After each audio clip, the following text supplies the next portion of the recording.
चलिए कानपुर की ही बातें शुरू करते हैं। हमारे यहाँ के कानपुर के लोग बड़ा कंफ्यूज कर देते हैं कभी-कभी। अच्छा उनको मालूम है मैं टीवी आर्टिस्ट हूँ, लेकिन जानबूझ के आपको छेड़ने के लिए पूछेंगे, "ये बताओ गुरु इधर आओ, इधर आओ। ये कौन से टीवी में आते हो तुम? ये बताओ मतलब देखते तो नहीं यार देखा तो नहीं लेकिन कौन से टीवी में आते हो?" हम कहा सीसीटीवी। तो साहब ये है हमारा कानपुर। हमारे यहाँ कानपुर में साहब लोग बताते हैं जैसे कि मैं पटर-पटर बहुत बोलता हूँ, लेकिन हमारे यूपी का 30% आदमी आपको हमेशा शांत दिखाई देगा। चुप! कोई आवाज़ ही नहीं। कुछ भी पूछो ठीक है। उसका कारण जानते हैं क्या है? वो इतना मुँह में गुटखा भरे रहता है। शांत। बीवी कह रही है, "अरे खाना लग गया।" अरे खाना ठंडा हो रहा। अब उनका इतना गुटखा खाते हैं बाई गॉड आप इनको ताजमहल भेज दो ये लोग थूक थूक के लाल किला बना दे। अजीब। अच्छा इनसे पूछो कि यार तुम लोग गुटखा मुंह भरे रहे तो सोचते क्या पागल हो क्या सोचते क्या हो गुटखा मुंह में रहता है ध्यान भगवान का बाबा का।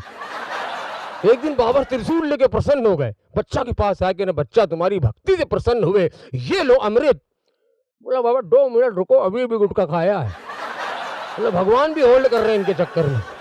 घर में एक आदमी गिलास में दूध पिया बीवी से दूध में क्या मिलाया?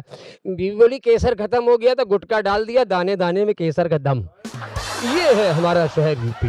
बहुत सारी चीजें हैं जब मैं मुंबई आता हूँ दिल्ली आता हूँ शो करने आता हूँ तो बड़ा अनकंफर्ट लगता है बड़ा गरीबी टाइप का वो आता है वो देख के यहाँ की अंग्रेजी जो यहाँ मुंबई की अंग्रेजी है दिल्ली की अंग्रेजी है यूपी वाले हम लोग थोड़ा अंग्रेजी में हाथ बहुत तंग है।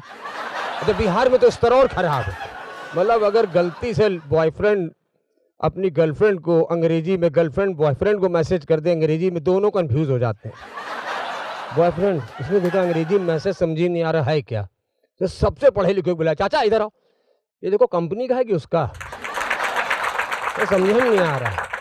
अच्छा तो ये अंग्रेजी का बड़ा प्रॉब्लम है। अब वो बेचारे एक ऐसे आशिक अपनी प्रॉब्लम बता रहा है उसको अंग्रेजी आती नहीं और वो अपनी प्रॉब्लम बता रहा है एक शेर के जरिए कि ऊ लब लब लिखत रही हम लिब लिब पढ़त रहे वो किस किस लिखत रही हम किक किक पढ़त रहे और वो ब्याह के चली गई ससुराल हम ससुराल इंग्लिश स्पीकिंग कोर्स से करत रह गए।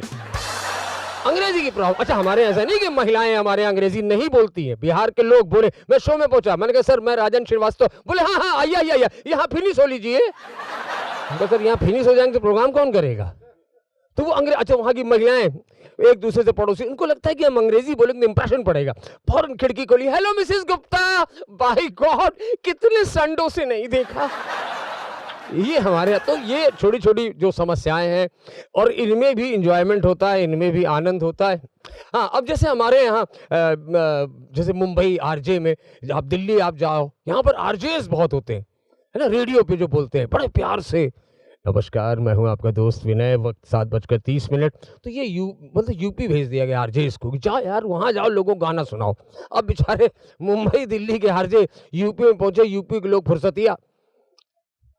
अब उसने कहा एंकर ने आप मुझे कीजिए फोन हम आपको सुनाते गाने तो देखते सबसे पहले लाइन पर हमारे साथ कौन है घंटी बजी कटरिक कटरिक हेलो कौन हम गुड़िया बोल रहे हंडिया से तो हंडिया में पक रही हो का नहीं हमारे गांव का नाम। अच्छा आपके गांव का नाम हटिया है बताइए कौन सा गाना सुनेंगे आप हमको सुनाओ हमारे गांव के हैं बच्चन साहब उनका गाना यारी बच्चन साहब की आप फैन है हमारा पूरा घर पंखा है भैया बच्चन साहब बीमार पड़े हमारे मन 15 दिन खाना नहीं खाया क्यों अम्मा बोली बिटिया ही बीमार पड़े अब पोलियो की वैक्सीन की खबर कौन देगा।